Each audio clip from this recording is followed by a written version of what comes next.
Welcome to What About Boxing, Adrien Broner. The name alone evokes a range of reactions: scorn, disappointment, even disbelief. But rewind the clock. Before the headlines, before the controversies, there was a fighter who blazed with undeniable talent, a fighter who seemed destined for greatness.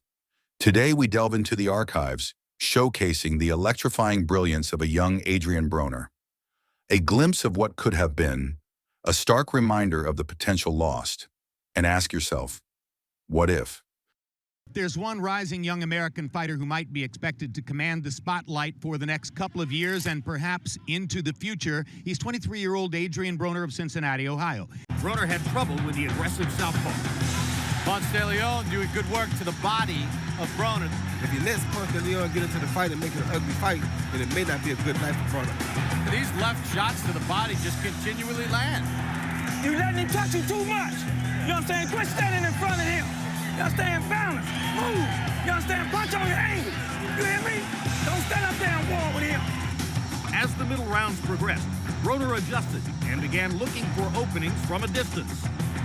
That right hand is landing very accurately now from Broner. Nice short left hand, then he followed it up with a right hand, right to the face. Ponce de Leon. Broner tried to shoot that right hand, he just missed. Ponce de Leon goes back to the body. Broner with a body shot back.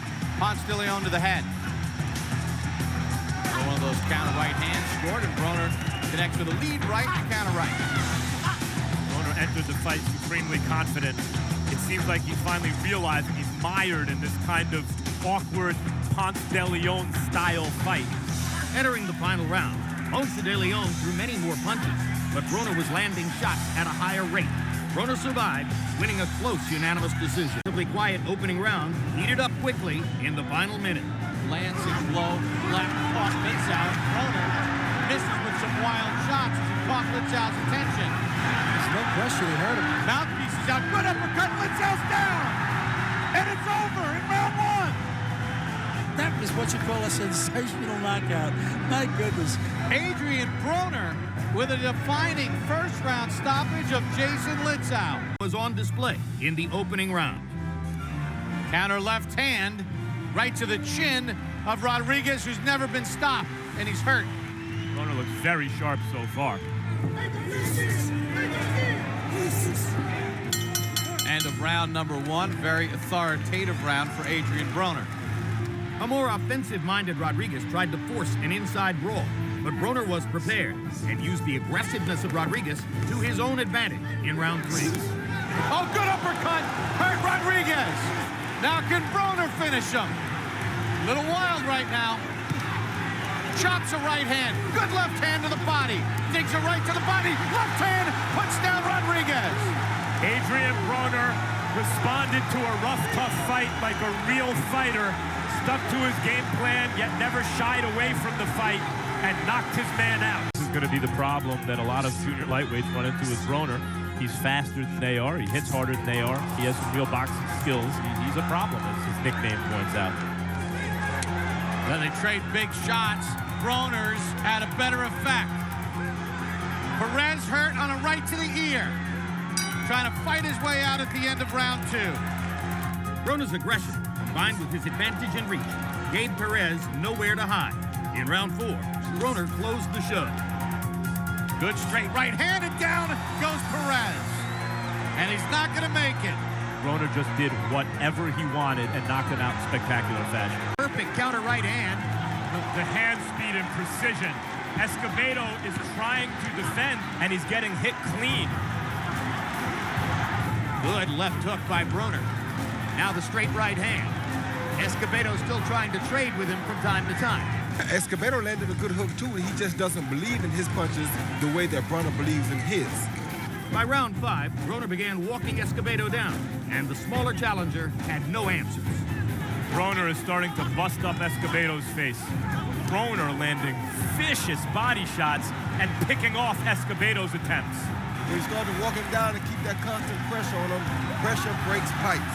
Brutal body shots, the right hand over the top. Escobedo trying to hang on, getting hammered against the ropes, and Joel Diaz is holding up a towel. He's seen enough. Adrien Broner's got to have a TKO victory.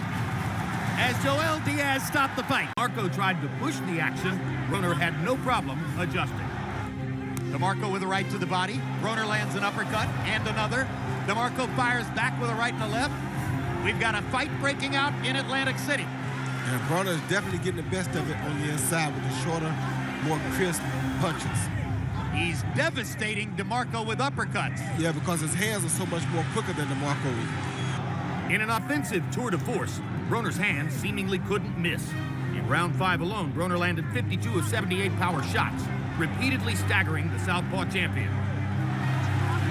Broner just taking DeMarco apart at the moment. Hands are much too fast, much too much shock on those punches for DeMarco to continue to take them. The courageous DeMarco had never before been on the canvas, but by round 8, the accumulation of punishment was too much to overcome. Broner's landing solidly with these short, tight, hard shots. Broner just having his way right now. Down goes DeMarco on a swinging left hook. And they're waving a white flag in DeMarco's corner. Technical knockout win for Adrien Broner. In what was arguably his last dominant performance to date, he retained his WBC lightweight title by stopping Gavin Reese in the 5th round with a TKO. To Broner to the last second. There it is, right there. Broner's hand speed starting to create more opportunities for him. Broner hurt him bad with that left hook right there. Yep. Here's a body shot for Broner. Uppercut lands for Broner. Starting to get more accurate. Starting to pick Reese off. To wave at the crowd. And here's one of the elements of Broner that's so fantastic. 25 for Reese. Adrien Broner went to a Right hands on Gavin Reese. He clearly won the 3rd round. 2-1. Distance. And started coming in. There he is. right uppercut. Floors. When he went down against Kotelnik after a long fight. So this is the first time that Reese those body shots again and slow Broner down a little bit. But Broner is getting into the target practice area. He knows Reese is going to be right there in front of him, so he's letting him have it right there in front of him. And look, prepared for this fight, and he had a perfect game plan, and Broner's starting to beat him up anyway. Some guys don't do this. You've got to remember, he's only 23 years old.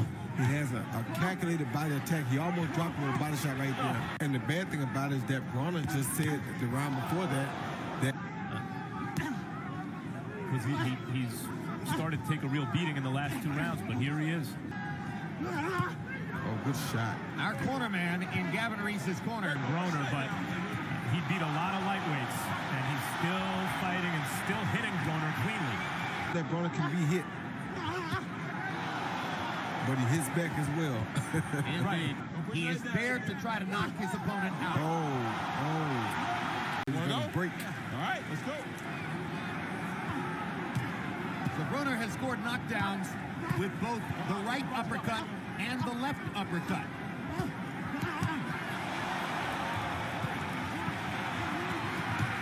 Now Reese is in trouble again, and Gary Lockett is up on the ring apron with the white towel. So there's the TKOs as trainer Gary Lockett gets what he wants. Stop. Following his lightweight reign, Broner bypassed super lightweight, leaping to welterweight to challenge WBA champion Paulie Malignaggi. This bold move, viewed by some as a calculated risk against a perceived weaker opponent, resulted in a controversial split decision victory. However, this win paradoxically marked the beginning of Broner's decline. His subsequent devastating loss to Marcos Maidana in December 2013 exposed the limitations of his power at the higher weight, as well as the diminished effectiveness of his hand speed and footwork. The Maidana fight served as a brutal reality check, shattering his persona and revealing deep vulnerabilities in his approach to boxing. The psychological impact was profound, leading to questions about his mental resilience and prompting many to lament, "The Broner we lost." Thank you for watching. If you enjoyed this video and want to see more like it, we'd love to hear your suggestions. Drop them in the comments below. Your support means the world to us, so please take a moment to like, share, and comment. It's a small action, but it makes a big difference in helping our channel grow. Don't forget to hit that subscribe button to join our community. Thanks again, and we'll see you in the next video.